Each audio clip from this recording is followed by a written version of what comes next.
잠언 15장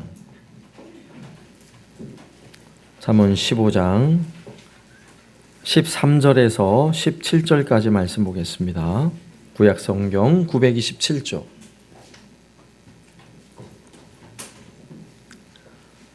잠언 15장 13절에서 17절 말씀입니다. 제가 봉독하겠습니다. 마음의 즐거움은 얼굴을 빛나게 하여도 마음의 근심은 심령을 상하게 하느니라. 명철한 자의 마음은 지식을 요구하고 미련한 자의 입은 미련한 것을 즐기느니라. 고난받는 자는 그날이 다 험악하나 마음이 즐거운 자는 항상 잔치하느니라. 가산이 적어도 여호와를 경외하는 것이 크게 부하고 번뇌하는 것보다 나으니라. 채소를 먹으며 서로 사랑하는 것이 살찐 소를 먹으며 서로 미워하는 것보다 나으니라. 아멘. 여러분, 지금 제일 걱정이 되는 일이 무엇입니까? 우한 폐렴 때문에 지난주가 많이 걱정하셨습니까? 우리나라 정부에서 비행기를 2대를 전세를 내서 우한에 거주하는 교민들 약 700여 명을 이송해 왔죠. 그리고 현재 중국에는 우한 폐렴 환자가 14,000명이 넘었어요. 오늘 아침 통계를 검색해 보니까 14,000명. 그리고 사망자가 300명이 넘어섰습니다. 급속도로 확산되고 있다고 합니다. 두렵지요. 우리나라에도 우한 폐렴 확진자가 15명이 됐고요. 또 중국에서 우리나라에 온 사람들이 6천여 명이 우리나라에 거쳐갔다는 거죠. 점점 불안한 마음이 들고, 이거 나도 이러다가 코로나 바이러스에 감염되면 어떡하나 걱정하는 분도 계실 거고, 여러분 솔직한 마음으로 오늘 주일 예배 올 때도 오기 전에 이 예배를 가야 되나 말아야 되나 혹시 고민하는 분들 계십니까? 2003년부터 사스, 또 2015년 메르스, 그리고 2020년 지금 신종 코로나 바이러스, 주기적으로 엄청난 전염병이 세계를 강타하고 있어요. 여러분, 이런 때일수록 우리는 결정을 해야 돼요. 세상이 이보다 더 험해져도, 전염병이 이보다 더 창궐해도 과연 내가 예배할 수 있을까? 내가 과연 제대로 예배할 수 있을까? 오늘 여러분은 탁월한 선택을 하신 거예요. 공기 중에 수많은 바이러스가 떠다니는 것 같고 사람들이 많이 모이는 곳에 가면 혹시 나도 전염병에 걸리면 어떡하나 라는 염려가 있겠지만, 그래도 예배를 포기하지 않는 것. 여러분, 이보다 더한 일이 생겨도 나는 예배를 포기하지 않겠습니다. 나는 하나님을 예배하는 것이 내 일생의 가장 소중한 일입니다.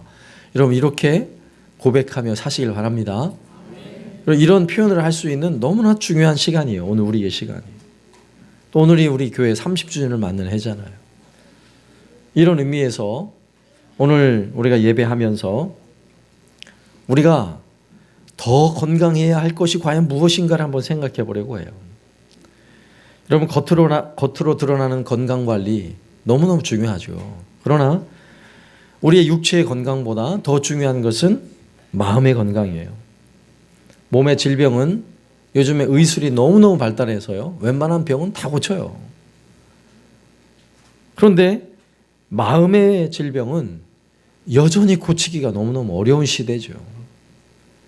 의술은 발달해서 수많은 사람들의 생명이 연장되고 수명이 늘고 있지만, 여러분, 충격적인 일은 그럴수록 더 많은 사람들이 이 정신병 문제, 마음의 질병의 문제로 더 많은 사람들이 고통을 받고 있다는 거죠. 여러분, 2015년에 있었던 메르스는요, 186명이 감염이 됐고 38명이 이 질병으로 사망을 했어요. 그러니까 치사율이 20%가 넘은 거죠. 굉장한 질병이었죠. 그런데 이보다 더 무서운 질병이 뭔지 아세요? 2018년도 통계를 보니까 1년 동안 대한민국의 자살로 자기 스스로 목숨을 끊은 사람들이 13,670명. 1년 동안. 이거를 하루로 환산해 보면요. 하루에 38명이 죽는 거예요. 스스로 목숨을 끊는 거예요. 그럼 마음의 질병이 얼마나 심각합니까? 이렇게 통계를 보고 나면요. 이거 우한폐렴 아무것도 아니에요. 여러분, 아무것도 아니에요. 지금도 어디에선가는 스스로 자기 목숨을 끊으려고 누군가 준비하고 있다는 거예요. 오늘도 38명이 죽는다는 거예요. 그럼 얼마나 심각한 사회에 우리가 살고 있습니까? 무엇이 더 위험한가 한번 생각해 보세요. 여러분, 신종 코로나 바이러스가 위험합니까? 스스로 목숨을 끊어 죽는 게 더 위험합니까? 오늘날은 마음이 문제예요. 마음이 병들어가는 시대에 우리가 살고 있습니다. 이런 의미에서 잠언이 주는 교훈을 우리가 들어봐야 해요. 잠언 4장 23절에서는 모든 지킬 만한 것 중에 더욱 내 마음을 지키라. 생명의 근원이 이에서 남이니라. 여러분, 마음을 지키래요. 생명을 얻는 것은요, 물론 육체도 건강해야 하지만 더 중요한 건 마음에 있다는 거예요. 마음을 지키면 생명의 근원이 바로 그 안에 있다는 것입니다. 그래서 오늘 주어진 본문 말씀을 통해서 우리 마음을 어떻게 지켜야 하는지를 한번 살펴보려고 해요. 먼저 첫 번째로 염려로부터 우리의 마음을 지켜야 돼요. 염려. 잠언 15장 13절 말씀에 보면 마음의 즐거움은 얼굴을 빛나게 하여도 마음의 근심은 심령을 상하게 하느니라. 마음이 즐거운 사람은 얼굴이 밝을까요? 어두울까요? 얼굴이 밝아요. 얼굴에서 빛이 나요. 마음에 근심이 가득한 사람은 얼굴이 어떨까요? 얼굴이 어두컴컴해요. 눈 밑에 다크서클이 보이는 거예요. 여러분, 예수 믿는 사람은 얼굴이 어떨까요? 여러분, 예수님 믿으십니까? 예수님 믿는 사람은 얼굴에 빛이 나야 돼요. 빛이 나야 돼요. 아무리 뉴스에서 우한폐렴, 신종 코로나 바이러스, 오늘 확진자 몇 명 아무리 나와도 예수 믿는 사람들은 여전히 얼굴에서 빛이 나야 돼요. 믿습니까? 옆에 있는 분 얼굴 좀 보세요. 빛이 나는지 안 나는지. 빛이 나고 있습니까? 얼굴에 빛이 나야 돼요. 여러분, 우리 얼굴에 나는 이 빛은요, 물광 메이크업을 해서 나는 빛이 아니라고요. 은혜 메이크업. 따라서 하세요. 은혜 메이크업. 우리에게 하나님 주신 은혜가 있어요. 그러면 은혜로 메이크업을 하면요, 아무리 안 좋은 소식이 들려와도 얼굴에 빛이 나는 줄로 믿습니다. 왜냐하면 우리에게 찾아오신 우리 예수님, 빛으로 오신 분이에요. 빛으로. 나에게 빛으로 오신 분. 내가 그 주님을 믿고 있는데 내 안에 우리 예수님이 계시는데 얼굴에 빛이 안 나면 이상한 거죠. 여러분, 모세가 시내산에 올라갔어요. 모세가. 그리고 40주야를요 금식하며 시내산 꼭대기에서 하나님을 만나는 거예요. 그리고 하나님으로부터 말씀을 받습니다. 40일 동안. 여러분, 40일 동안 밥도 못 먹고 시내산 위에 있으니까 제대로 씻지도 못하고 있을 거 아니에요. 그러고 40일 만에 돌아오면 그 얼굴이 어떻겠어요?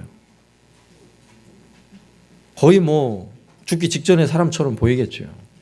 그런데 성경은 어떻게 기록하는지 한번 보세요. 출애굽기 34장 29절.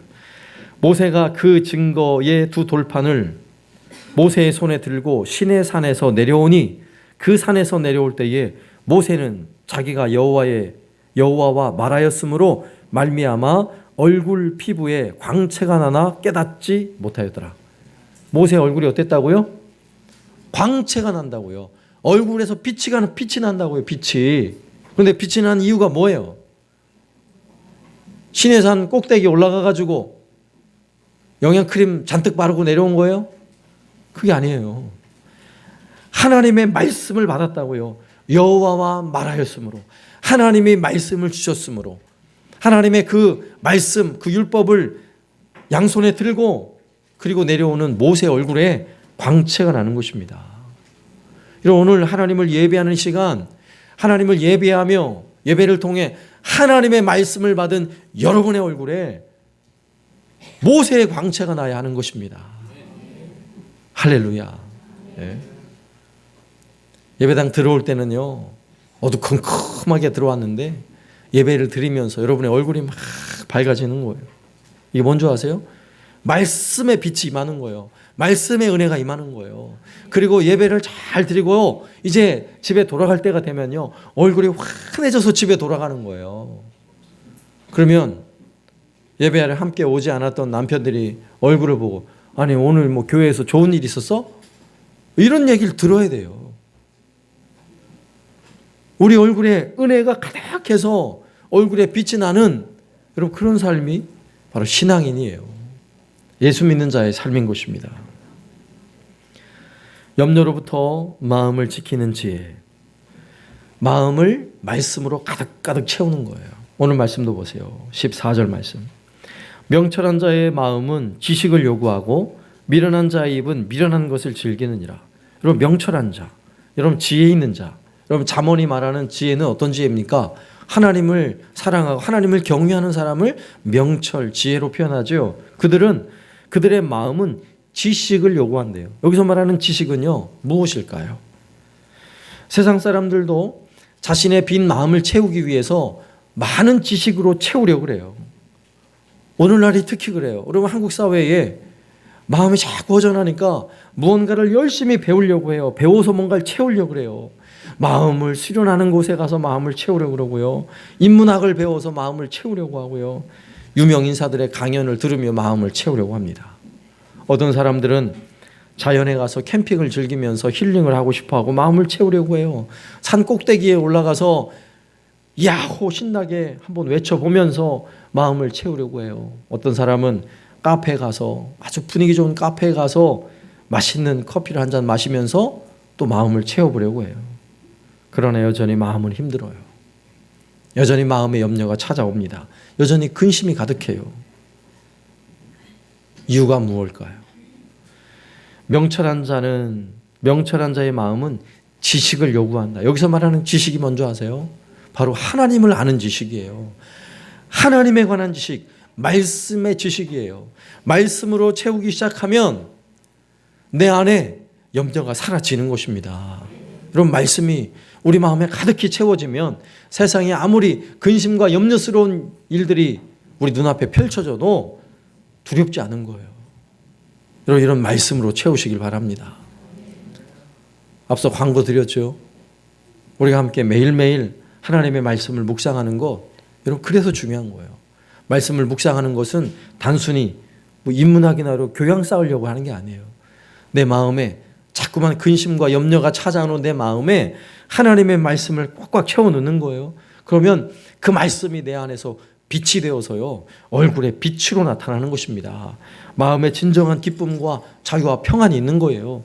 말씀으로 채우면 채울수록 우리의 마음은, 여러분 죄 때문에 병들어가는 거거든요. 마음이. 여러분 세상에 아무리 좋은 유명인사의 강연을 듣는다고 마음의 죄가 해결이 됩니까?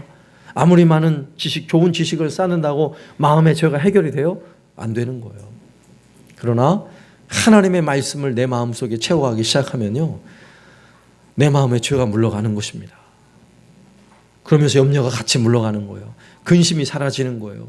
그리고 진실한 기쁨, 하나님 말씀에서 얻는 그 기쁨이 우리 얼굴에 광채가 될 줄로 믿습니다. 두 번째는 고난으로부터 우리의 마음을 지켜야 합니다. 오늘 15절 말씀을 보면 고난받는 자는 그 날이 다 험악하나 마음이 즐거운 자는 항상 잔치하느니라. 여기서 말하는 고난받는 자, 여기서 말하는 고난은요, 이 고난이라는 단어는 외형적 고난이에요.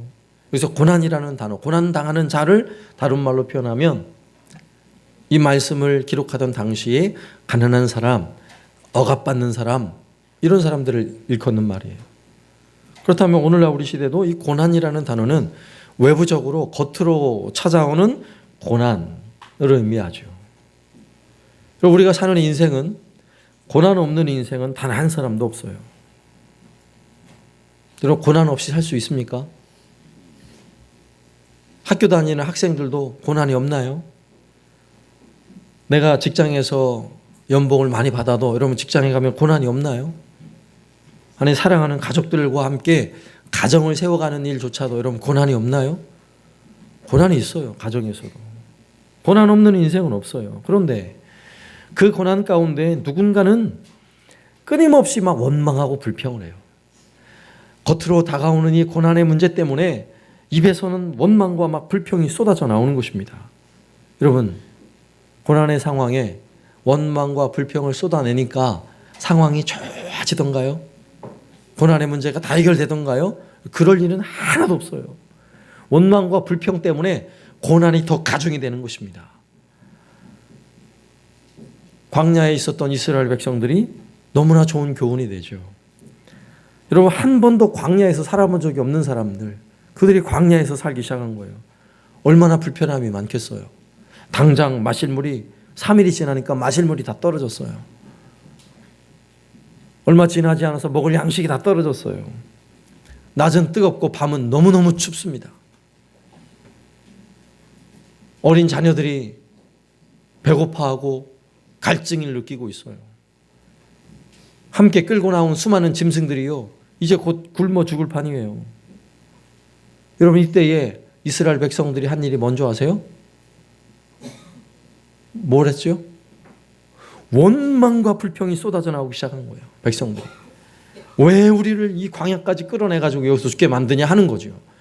원망과 불평을 쏟아내니까 광야가 천국으로 바뀌던가요? 원망과 불평을 쏟아내니까요, 광야가 완전 지옥이 되는 거예요. 지옥이. 조금도 좋아지지 않아요. 오히려 고난 중에 있을 때 원망과 불평을 일삼기 시작하면요, 오늘 말씀에 있는 것처럼 험악한 인생으로 변하고 말아요.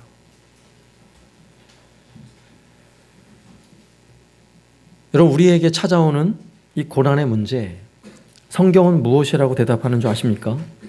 성경이 가르쳐주는 고난의 의미는요, 오늘 말씀 한 번 더 보세요. 15절 하반절. 마음이 즐거운 자는 항상 잔치하느니라. 앞에 있는 고난의 문제와 연결해서 여기서 마음이 즐거운 자는 뭔지 아세요? 고난이 와도 마음이 즐거운 사람이에요.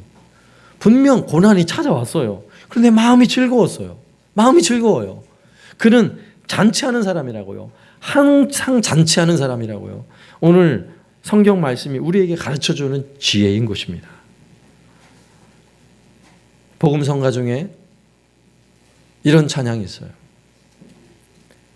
왜 나만 겪는 고난이냐고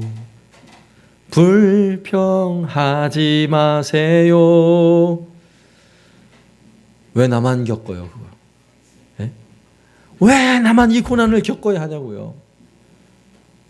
불평하잖아요. 근데 여러분, 이 찬양이 우리에게 많은 울림을 주는데 이 찬양의 결론이 뭔지 아세요? 고난 당하고 있지만 주님이 손 꼭 잡고 있잖아요. 이게 후렴이에요, 후렴. 주님이 손 꼭 잡고 있잖아요. 주님이 나와 함께함을 믿는다면 고난도 견딜 수 있잖아요. 역경도 이길 수 있잖아요. 이게 이 찬양의 결론이에요.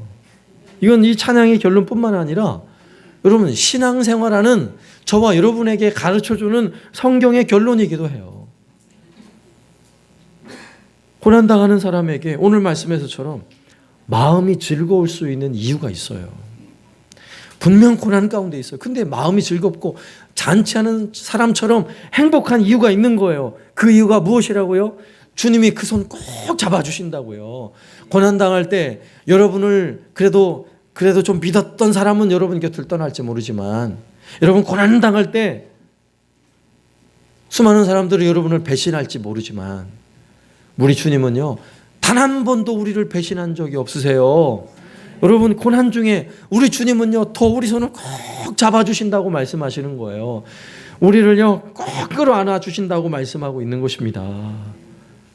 앞서 얘기했던 광야의 이스라엘 백성들, 그들이 고난 중에 있을 때 우리 하나님이 나 몰라라 하셨나요? 우리 하나님이 그래 니들 고생한다 그러고 그냥 마셨어요? 아니요. 물이 없는 그곳에 광야 한가운데 왜 어디가 물이 있겠어요? 하나님은요, 반석에서 물이 터져 나오게 하셨어요. 왜 그럴까요? 그래. 갈증 가운데 고난받는 너희들 내가 네 손을 꼭 잡고 있는 거야. 이렇게 말씀하시는 거죠. 그들이 먹을 양식이 없어서 굶주리고 있을 때에 여러분 광야에서 한 번도 빠짐없이 아침마다 이슬처럼 만나가 내려왔어요. 하늘에서 만나가. 굶주리지 않았다고요. 고난 중에, 광야의 고난 중에 있는 그 백성들을 우리 하나님이 한 번도 외면한 적이 없다 말씀하시는 거예요. 여러분 낮에는 그토록 뜨거운 태양빛, 밤이 되면 광야의 추위가요 너무너무 추운 거예요. 그런 백성들에게 하나님은 구름 기둥과 불 기둥으로 그 백성들을 보호하신 거예요. 고난 중에 있는 그 백성들을 우리 하나님이 안으시고 끌어안으시고 품으시고 있다라고 말씀하고 있는 것입니다. 여러분 이 사실을 믿는다면 고난이 와도 마음이 즐거운 거예요. 마음이. 근데 고난을 겪어본 사람들, 여러분이 참 바른 신앙을 가지고 하나님을 믿는 사람이 고난을 딱 겪어보니까요 놀랍더라고요. 고난받기 전에는요 예배 시간에 막 지루해가지고 몸을 막 뒤틀던 분이요 고난을 딱 경험하고 나니까 예배가 얼마나 기쁜지 몰라요. 예배 안 드리면 이제 죽을 것 같아요. 고난이 얼마나 유익합니까? 고난이. 고난받기 전에는요 기도하면 이거 오뚜기 3분 카레가 아니라 기도가 3분 카레예요. 기도 3분 이상을 버티질 못하는 거예요. 그런데 고난이 찾아오고 나니까요 기도를 하면 얼마나 하나님 많은 은혜를 주시는지 막 기도하면 막 서러워서 우는 게 아니라 기뻐서 울어요. 기뻐서. 이 고난 중에 나를 붙잡아 주시는 우리 하나님 때문에 그분의 손길을 느끼면서 감격해가지고 막 눈물이 나는 거예요. 그리고 고난이 얼마나 좋아요. 그래서 야고보 1장 2절에서는요 이렇게 말씀해요. 내 형제들아 너희가 여러 가지 시험을 당하거든 너희가 여러 가지 고난을 당하거든 온전히 기쁘게 여기라. 할렐루야. 네? 고난을 당하거든 고난을 기쁘게 여기라고 말씀하고 있는 것입니다. 여러분 고난을 당해보면 느껴지는 거예요. 정말 주님의 손길이 느껴지는 거예요. 내 손을 절대로 놓지 않으시는 주님의 손, 그게 느껴지는 것입니다. 그리고 고난이 얼마나 감사해요. 예수님을 가장 잘 믿던 사도 바울, 성경에서 사도 바울처럼 예수님을 잘 믿는 사람이 없어요. 그런데 사도 바울처럼 고난을 많이 받은 사람이 없어요. 사도 바울은 자신이 겪은 그 고난을 통해 그가 이렇게 고백해요. 자신의 고난을 고린도후서 6장에 보면 많이 견디고 환난과 궁핍과 고난과 매맞음과 갇힘과 난동과 수고로움과 자지 못함과 먹지 못함, 이게 사도 바울이 그가 겪었던 고난을 이렇게 고백하는 거예요. 엄청난 고난이죠. 여러분들 그 고난 바로 다음에 뭐라고 말하는 줄 알아요? 고린도후서 6장 9절. 그런데 무명한 자 같으나 나는 유명한 자요. 죽은 자 같으나 보라 우리가 살아있고 징계를 받은 자 같으나 죽임을 당하지 아니하고 근심하는 자 같으나 항상 기뻐하고 가난한 자 같으나 많은 사람이 부유하게 하고 아무것도 없는 자 같으나 모든 것을 가진 자로다. 아멘. 네. 사도 바울이 사람이 감당할 수 없는, 인생이 감당할 수 없는 엄청난 고난 때문에 많이 견뎠고 환난, 궁핍, 고난, 매맞음, 갇힘, 난동, 수고로움, 자지 못함, 먹지 못함 그랬는데요. 사도 바울이 무엇이라 고백해요? 나는 무명한 자 같았지만 내가 유명한 자였어. 내가 죽는 자 같았는데 내가 바로 살아있는 자였어. 내가 근심하는 자 같았는데 나는 기뻐하는 자였어. 나는 가난한 자 같았는데 내가 바로 부유한 사람이었어 라고 고백하고 있는 것입니다. 우리의 인생에 고난은 변함없이 찾아올 것입니다. 그러나 여러분 고난을 겪을 때마다 명심하세요. 그 고난은 숨겨놓은 축복이라는 사실. 여러분, 그 고난에는 반드시 하나님이 우리에게 주시는 놀라운 은혜가 담겨져 있다는 사실을 믿으시길 바랍니다. 세 번째로는요, 물질로부터 우리의 마음을 지켜야 돼요. 돈으로부터 우리의 마음을 지켜야 돼요. 오늘 16절 말씀 보세요. 가산이 적어도 여호와를 경외하는 것이 크게 부하고 번뇌하는 것보다 나으니라. 가난해서 신앙생활 잘하는 것이 부해가지고 하나님을 떠나는 것보다 훨씬 낫다는 거예요. 예? 16절 말씀으로 치면 돈이 많은 것보다 돈이 없는 게 좋다는 거예요. 자본주의 원리로는 말도 안 되는 이야기죠. 오늘날 우리가 살아가는 시대는요, 돈이 우리의 삶을 지배합니다. 돈이 많아서 다른 사람들이 할 수 없는 것을 내가 마음껏 소비하고 있다면 행복하다고 생각하는 사회예요. 반대로 돈이 없어서 다른 사람들은 다 하는데 나는 못하고 있다면 나는 불행해라고 생각하는 시대라고요. 그러나 성경은 반대로 이야기하는 거예요. 반대로. 내가 가지지 못해서 내가 더 하나님께 매달리고 하나님을 섬기고 있다면 그게 복이다, 그게 지혜다 라고 말씀하고 있는 것입니다. 여러분, 상대적인 빈곤에 허덕이는 시대죠. 나보다 가난한 사람을 바라보면서 감사하는 게 아니라 나보다 부한 사람들, 나보다 더 많이 가진 사람들을 바라보면서 나는 왜 이렇게 살아야 되나, 왜 이렇게 살아야 되나 하는 시대에 우리가 살고 있는 거예요. 마음을 빼앗기는 거죠. 돈에다가 마음을 빼앗기는 거예요. 여러분, 부유하기 때문에, 돈이 많기 때문에 불행해지는 사람들이 얼마나 많습니까? 여러분, 잘 보셔야 돼요. 우리는 돈에 대한 환상을 가지고 있다는 것은 이미 우리의 마음을 빼앗겨서 그래요. 돈의 마음을 빼앗겨서 그래요. 여러분, 한번 잘 보세요. 눈을 뜨고 다시 보세요. 여러분, 돈 때문에 불행한 사람들이 얼마나 많습니까? 돈 때문에. 여러분, 돈 때문에 가정에 불화가 찾아오는 가정 너무너무 많죠. 부모님이 부자가 아니었다면 자녀들이 그렇게 싸울 일이 없어요. 그죠? 부모가 많은 유산을 남겨놓으니까 자녀들이요, 원수가 돼버려요. 원수가. 부자가 되기 위해서 불행한 길을 자처하는 거예요. 오늘 우리가 살고 있는 시대예요. 돈의 마음을 빼앗겨 버리면 이렇게 불행해지는 것입니다. 여러분, 부모 입장에서 자녀들이 어떻게 살기를 원하십니까? 내 자녀들이 형제간에 원수지간으로 살기를 원하세요?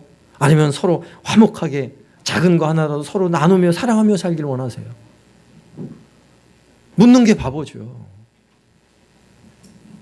그럼 우리 하나님은 어떠실까요? 하나님은 우리를 향한 하나님의 마음이 어떠실까요? 돈이 많은 사람은 모두가 부러워하는 대상이에요. 그런데 가난한 사람은, 가난을 부러워한 사람은 단 한 명도 없는 것 같아요. 여러분, 그러나 이제는 가난한 사람을 부러워할 수 있어야 돼요. 오늘 말씀이 주는 교훈이에요. 가산이 없어도, 가난해도 여호와를 경외하는 자, 그를 부러워할 수 있어야 돼요. 나보다 더 가난한데, 나보다 가진 것이 없는데 그분은요, 하나님을 나보다 더 경외해요. 여러분, 그런 분을 부러워하셔야 돼요. 나는 분명 다른 사람보다 더 많이 가졌고 많은 것을 누리고 있는데 내가 하나님을 위해 아무것도 하는 게 없어요. 이게 불행한 거예요. 내 마음을 돈에 다 빼앗겨 버린 거예요. 여러분, 놀라운 일은요, 교회에서 정말 주님을 위해 더 아름답게 물질로 헌신하는 사람들 누군 줄 아세요? 많이 가진 사람이 아니에요. 별것 없는데, 정말 가진 게 별로 없는데, 여러분, 그런 분들이 정말 최선을 다해서 주님께 헌신을 하더라고요. 몸의 헌신이 아니라 물질의 헌신을 하더라고요. 왜일까요? 가난한 사람은 돈의 마음을 빼앗기지 않는 거예요. 근데 많이 가진 사람은 자꾸만 자신의 마음을요, 돈에 빼앗기는 거예요. 마음을. 결국 돈의 마음을 빼앗기니까요, 신앙도 빼앗기고 나중에 가서는요, 가정의 화목도 깨지고요, 형제 간의 우애도 깨지는 거예요.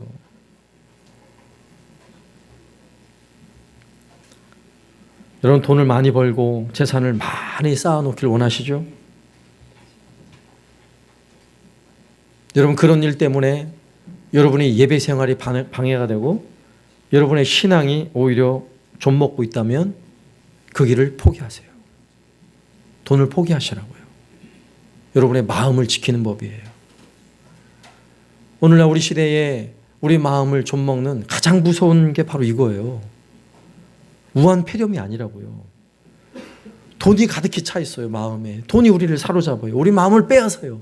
결국 돈 때문에 부부가 같이 화목하게 살지 못하는 거예요. 부부조차도. 심지어는 부모와 자녀 사이도요, 돈 때문에요, 부모 자녀 사이가 어색해지는 거예요.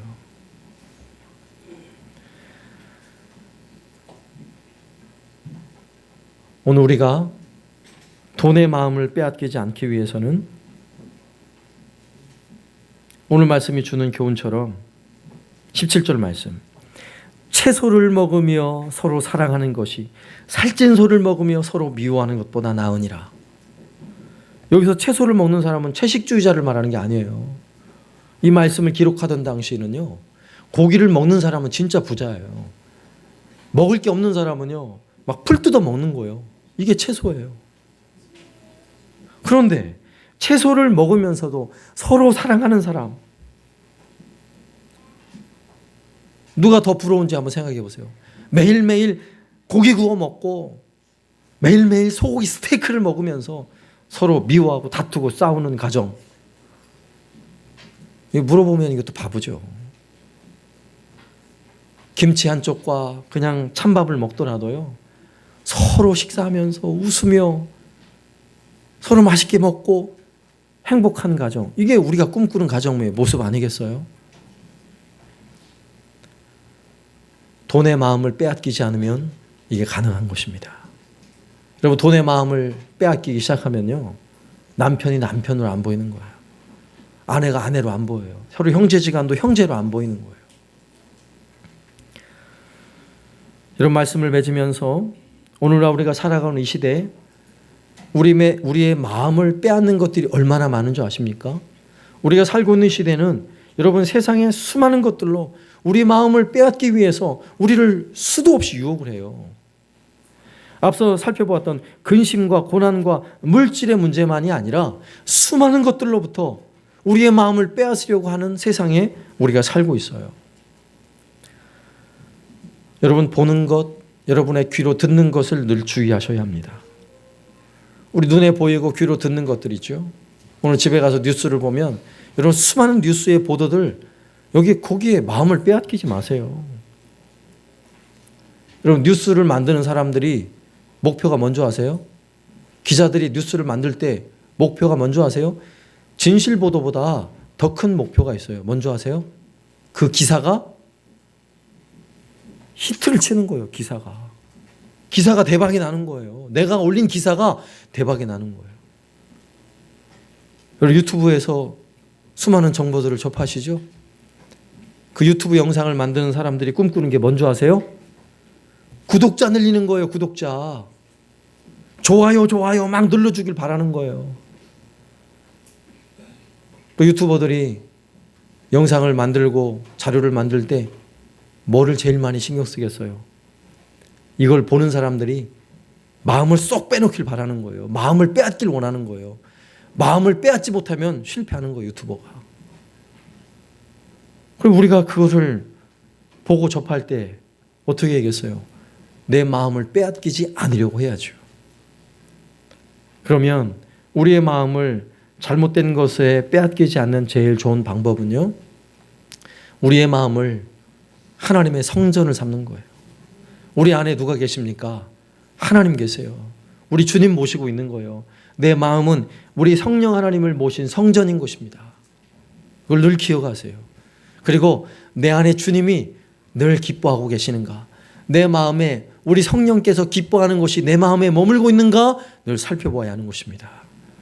내 안에 우리 주님, 우리 성령님이 기뻐하시면 나도 기쁜 거예요. 그게 행복이에요. 여러분의 마음을 지키시길 바랍니다. 여러분의 건강도 지키시지만, 여러분 신종 코로나 바이러스로부터 여러분의 건강도 지키지만, 오늘날 시대 더 중요한 것, 여러분의 마음을 지켜내는 저와 여러분 되시기를 살아계신 예수님의 이름으로 축원합니다. 아멘.